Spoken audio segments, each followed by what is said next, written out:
చేయించుకోవాలని ఒక చిన్న భయపడ్డాను. బట్ ఎక్కడ పెయిన్ కూడా కలగలేదు. ఆ సూదులు చూస్తే భయం వేసింది కానీ పెయిన్ ఏం లేదు.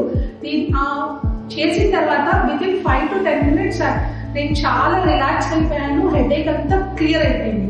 సో అప్పుడు అర్థమైంది. సో ఆక్యుపెన్షరీ ట్రీట్మెంట్ అనేది కొంచెం మనం చేయించుకోవచ్చు, ఇలాంటిది ఎక్కువ పెయిన్ ఏమి ఉండదు అని. నేను బయట నుంచి విన్నది చాలా పెయిన్ ఉన్నది అని విన్నాను.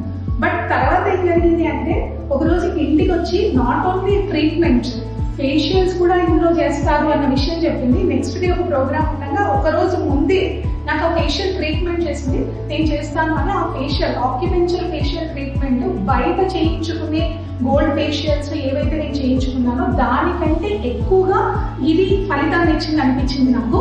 సో అప్పటి నుంచి కూడా నేను ఈ ఆక్యుపెన్షర్ ఫేషియల్స్కి నేను ఎడిక్ట్ అయిపోయాను. కంపేర్ టు ఎడిక్ట్ అయిపోయాను నిజంగా మాట్లాడితే. Thank you for that. Thank you Anjana.